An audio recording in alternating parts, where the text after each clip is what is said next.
আসসালামু আলাইকুম ওয়া রাহমাতুল্লাহ। Welcome to Ruhani's accounting.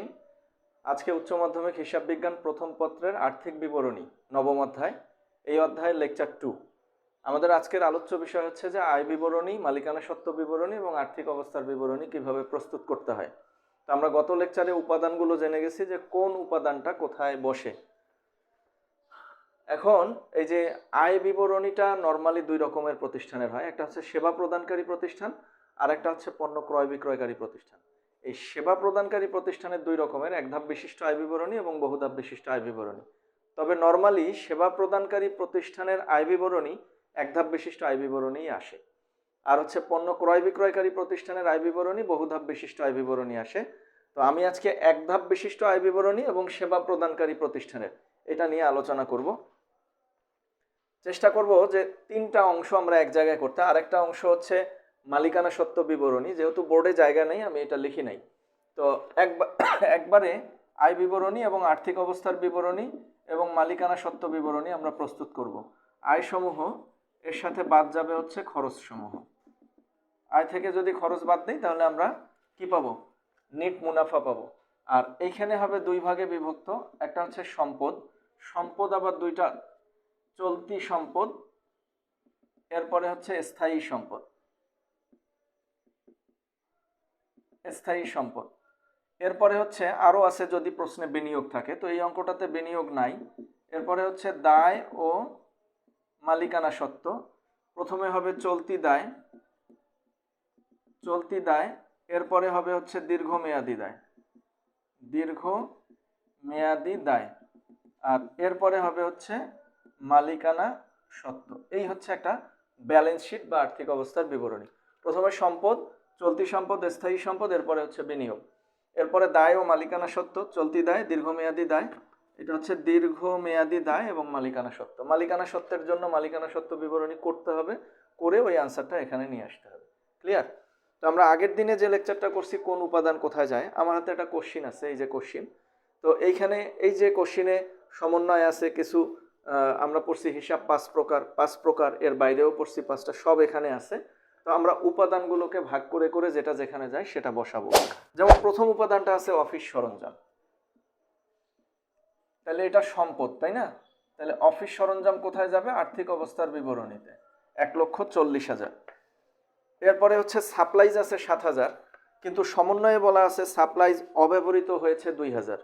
তাহলে দেখো সাপ্লাইজ খরচ কত হচ্ছে, ছিল 7,000 আর অব্যবহৃত হচ্ছে কত?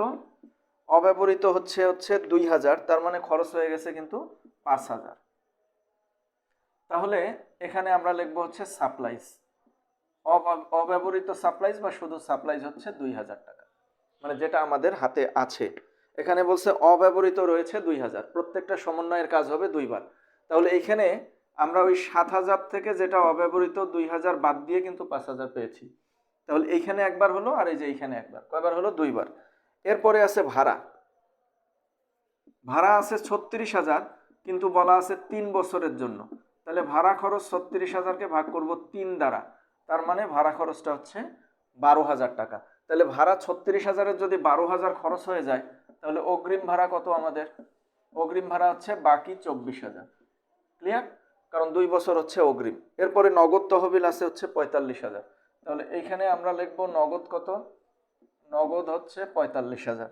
এরপরে আছে মূলধন, মূলধন যাবে মালিকানা সত্ত্ব বিবরণীতে, আমি এটাতে পরে আসতেছি যেহেতু জায়গা নাই বোর্ডে। এরপরে অনুপার্জিত সেবা আয় হচ্ছে দায়, তাহলে অনুপার্জিত সেবা আয় এখানে যাবে, চলতি দায়। অনুপার্জিত সেবা আয় হচ্ছে 15,000 দেয়া আছে, বলছে যে তার মধ্যে 3,000 টাকা উত্তীর্ণ হয়েছে। অনুপার্জিত সেবা আয়ের 3,000 টাকা উত্তীর্ণ হয়েছে, তার মানে আয়ে পরিণত হয়েছে। তাহলে আয়ে পরিণত হওয়া মানে আয় বাড়বে, দায় কমবে। তাহলে 3,000 টাকা এখানে বাদ যাবে, তাহলে এটা হচ্ছে 12,000। তাহলে এরপরে আছে সেবা আয় 80,000, সেবা আয় 80,000 যোগ উত্তীর্ণ সেবা আয়, উত্তীর্ণ সেবা আয় হচ্ছে 3,000। ক্লিয়ার? এই যে এই 3,000 এখানে বসলো এবং এখানে বাদ গেল। অনুপার্জিত মানে দায়, দায় যদি পার হয়ে যায় তার মানে আয়ে কনভার্ট হবে এবং দায়ের পরিমাণ কমবে, তার মানে আয় বাড়বে, দায় কমবে। ক্লিয়ার? এরপরে কমিশন আয় আছে হচ্ছে 20,000, তাহলে আমরা সেটা লিখব কমিশন আয় কত হাজার? 20,000। আচ্ছা, এটাকে আমরা যেহেতু এটা অন্য আয় সরাসরি ফাইনাল টাকার ঘরে দেই। এরপরে বিজ্ঞাপন আছে 24,000, তাহলে বিজ্ঞাপন দেব হচ্ছে আমরা 24,000। এরপরে বেতন আছে 48,000, বিজ্ঞাপনের কোনো সমন্বয় নাই, তাহলে এই 48,000ই এখানে বসবে। ক্লিয়ার? আচ্ছা, এরপরে বলছে পুঞ্জীভূত অবচয়, এটা বিপরীত সম্পদ, তাহলে এইটার সাথে বাদ যাবে, বাদ হবে পুঞ্জীভূত অবচয়। পুঞ্জীভূত অবচয় হচ্ছে 25,000, তাহলে এই টাকাটা হবে হচ্ছে 1,15,000। এরপরে প্রাপ্য হিসাব, এটা চলতি সম্পদ, তাহলে এই হচ্ছে প্রাপ্য হিসাব। কত টাকা আছে? এই টাকাটা হচ্ছে 40,000। আমরা শুরু থেকে একবার চেক করব, আমাদের কাজ মোটামুটি শেষ। আয় সমূহতে সেবা আয়, উত্তীর্ণ সেবা আয়। এখন এই যে 1 নম্বর সমন্বয়ে বলছে সেবা প্রদান করা হয়েছে 15,000, এখনো পাওয়া যায়নি, তাহলে এটা হচ্ছে বকেয়া সেবা আয়। বকেয়া সেবা আয় এটা হচ্ছে 15,000। কাজ কয়বার হবে? 2 বার, তাহলে বকেয়া সেবা আয়টা আমাদের জন্য চলতি সম্পদ, তাহলে এইখানে বসবে বকেয়া সেবা আয় হচ্ছে 15,000 টাকা। আচ্ছা, এরপরে ভাড়া 3 বছর, এই যে ভাড়া খরচ 12,000 1 বছরের জন্য, আর বাকি 24,000 এই যে অগ্রিম ভাড়া চলতি সম্পদ। অনুপার্জিত সেবা আয়ের উত্তীর্ণ হয়েছে, তার মানে দায় কমবে এবং আয়ের পরিমাণ বাড়বে। হিসাবকাল শেষে সাপ্লাইজ অব্যবহৃত রয়েছে, তার মানে এই অংশটা হচ্ছে সম্পদ, আর এটাকে সম্পদ, এই অংশটা হচ্ছে সম্পদ। যে সাপ্লাইজ অব্যবহৃত রয়েছে তার মানে কি সম্পদ বাড়বে এবং খরচের পরিমাণ কি করবে? কমায় দেবে। তা আমাদের খরচ ছিল 7,000, অব্যবহৃত আছে কত? 2,000, তার মানে খরচ হয়ে গেছে কত হাজার? 5,000। আমাদের এন্ট্রি বসানো শেষ। শুধু একটা এন্ট্রির আমরা কাজ করি নাই, সেটা হচ্ছে মূলধন। মূলধন কোথায় যায়? মালিকানা সত্ত্বে যায়, এবং মূলধনের পরিমাণ দেয়া আছে 2 লক্ষ টাকা। তো আমরা এখন এই যোগ বিয়োগগুলো করব। এটা হচ্ছে 95, 98,000, তাহলে মোট আয় কত হবে? 1,18,000 টাকা। এটা হচ্ছে মোট আয়।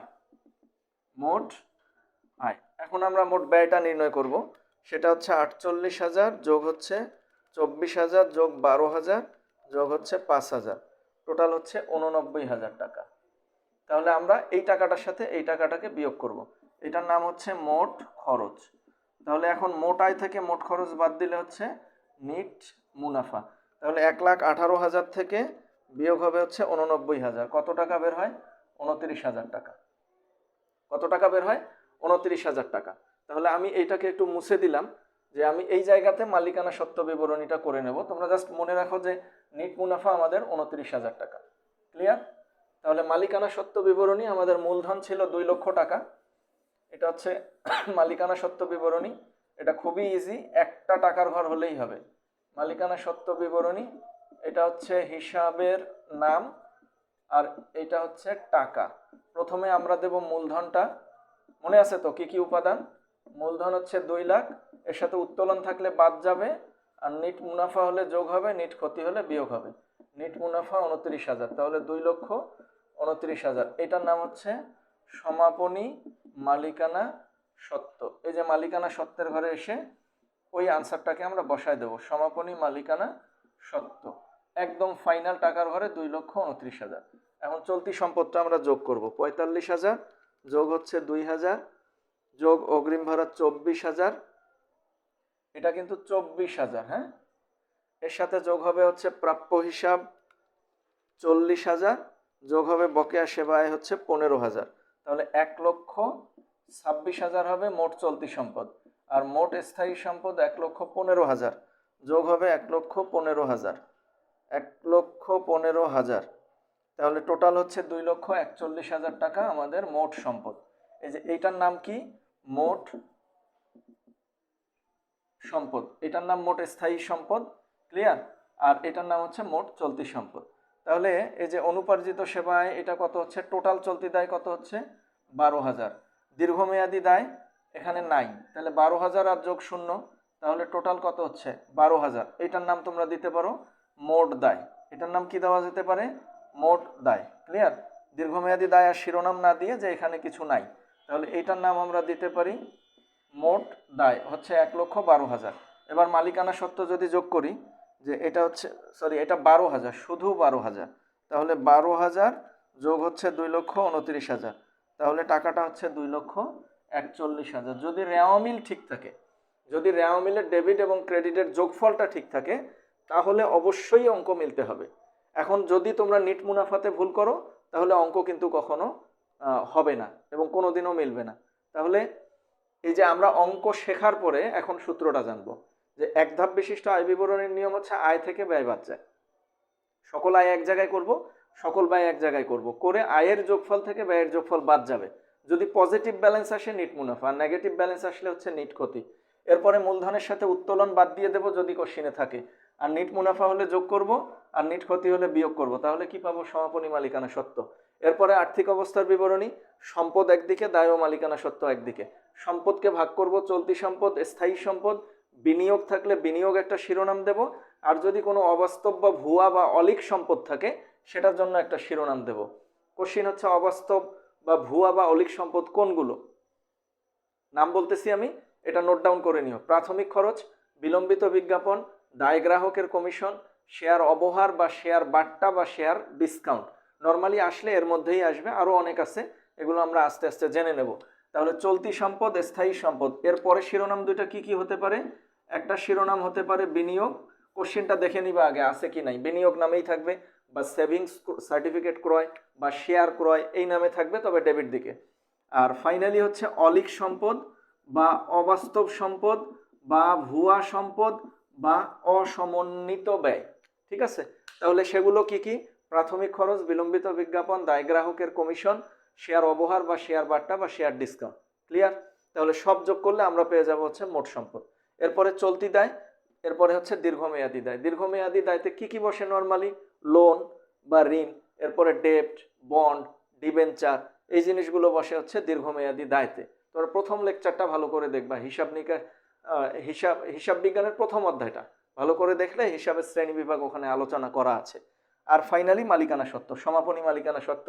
যদি মালিকানা সত্ত্ব বিবরণী করতে না বলতো, এই কাজটাকে আমরা এখানে করতাম, মূলধন যোগ নিট মুনাফা বিয়োগ উত্তোলন, আর নিট ক্ষতি হলে বিয়োগ হতো, আর অতিরিক্ত মূলধন থাকলে যোগ হতো। ফাইনালি আমাদের সমীকরণ কি? এ সমান এল প্লাস ওই। তাহলে সম্পদের যোগফল সমান হবে দায়ের যোগফলের সমষ্টি যোগ হচ্ছে মূলধন বা মালিকানা সত্ত্বের যোগফলের সমষ্টি। তো দেখো সম্পদের যোগফল ছিল 2,41,000, আমাদের মোট দায় হচ্ছে 12,000 এবং সমাপনী মালিকানা সত্ত্ব হচ্ছে 2,29,000, মোট হচ্ছে 2,41,000 টাকা। এই হচ্ছে আর্থিক বিবরণী। তো এটা একটু কঠিন, তোমাদের কাজ হচ্ছে প্র্যাকটিস করা। তো ভিডিও যেহেতু থেকে যাবে, একটা ভিডিও বারবার দেখলে, মনে করো তুমি 10 বার দেখছো, তার মানে তোমার কিন্তু 10টা অঙ্ক করার কাজ শেষ। ক্লিয়ার? আজকে এই পর্যন্তই। আল্লাহ হাফেজ। আসসালামু আলাইকুম ওয়া রাহমাতুল্লাহ।